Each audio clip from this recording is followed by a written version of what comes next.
It is such a joy to see all of you here, friends, colleagues, and fellow dreamers gathered once again for this year's PCDA National Convention.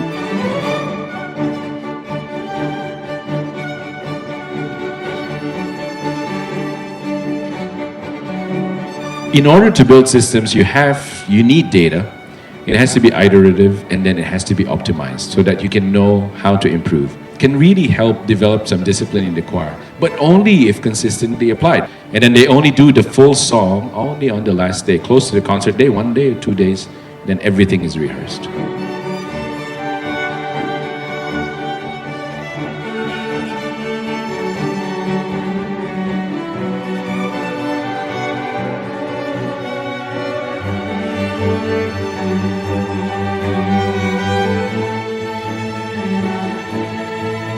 Family and close friends know that my memory is really bad. In fact, on the way here, I got lost. Events and years tend to blur and blend together. Trying to recall a face or name randomly feels like playing a desperate game of charade. It's sad and funny at the same time.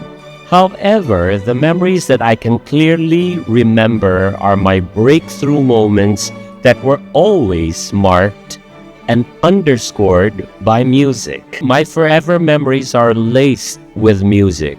Moments, memories, and music are forever intertwined.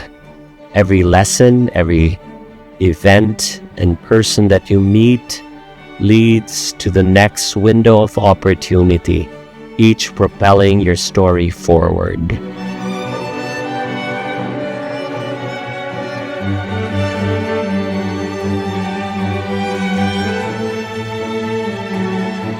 The voice is a most powerful tool for creating sounds with different intents and purposes.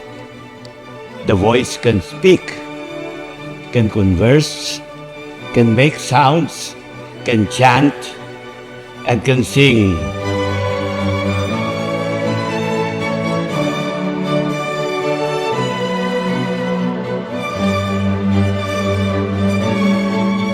Here in the Philippines, most often, the only source of vocal instruction is the conductor or the musical director. We don't have funds for getting another vocal coach. So all of the burden is on us.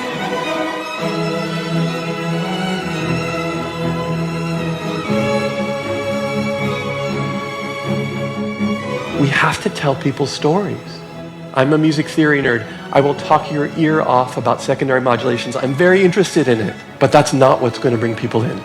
And it's not necessarily anything that's musical that's going to bring them. It's human stories, because we can all relate to human stories.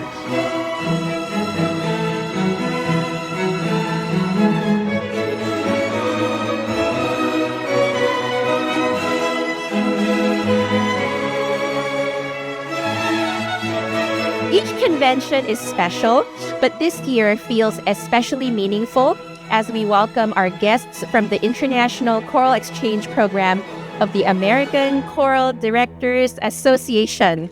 Let's give them a warm PCDA welcome.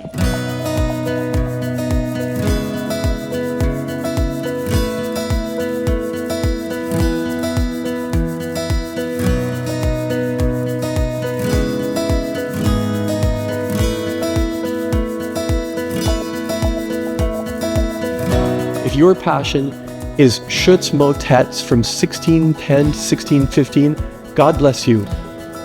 Go do it. You were the person to do that program. If your passion is music from a certain region in the Philippines, you should do it. If your passion is telling a story of motherhood, you should do that. But you need to find your voice and to find what you have to offer and add to the conversation.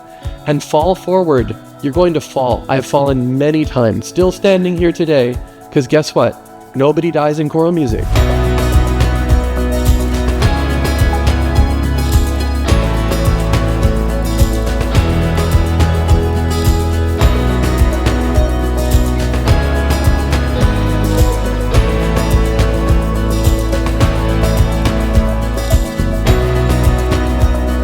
With the increasing interest and demand for choral music, as well as the institutional collaboration of the National Music Competition for Young Artists, or the NAMCIA, more and more composers and arrangers contributed their music to the developing repertoire.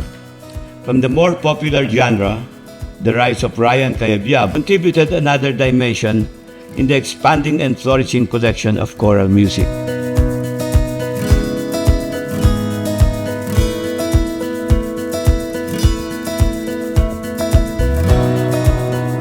Finally, a Christmas carol, a joyful celebration that wraps the season's message of love, peace, and togetherness into one grand musical embrace.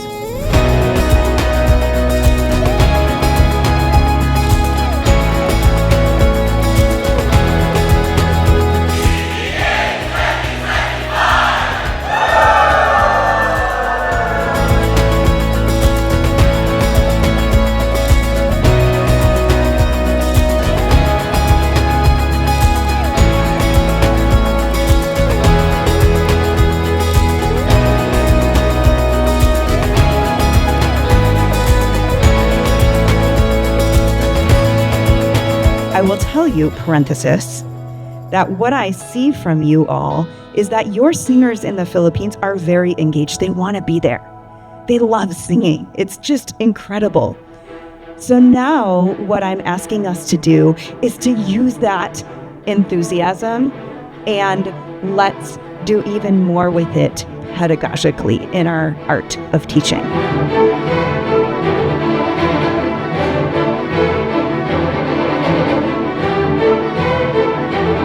At a very early stage of my life as a composer, I began to experiment with the human voice. I used the voice not only to utter or sing words, but also to produce sounds. The sound themselves could come from the words. It is fascinating when you use the words as the sounds themselves.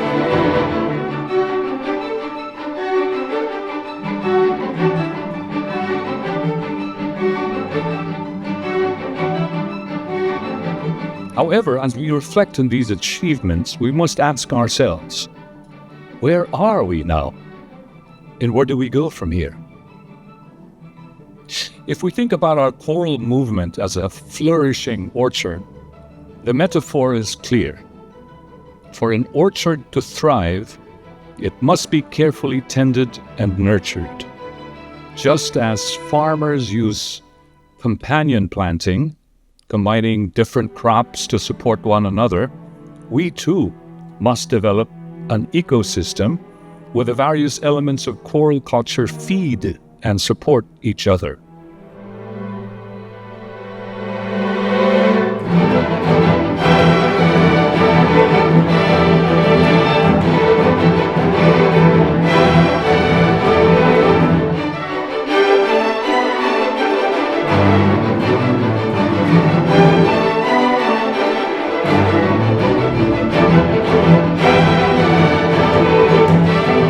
The future of Philippine choral culture is in our hands. In the hands of those who sing, who teach, conduct, compose, and support this art. Together, we will overcome the challenges we face, and together, we will ensure that our choral movement thrives. But we must act with intention.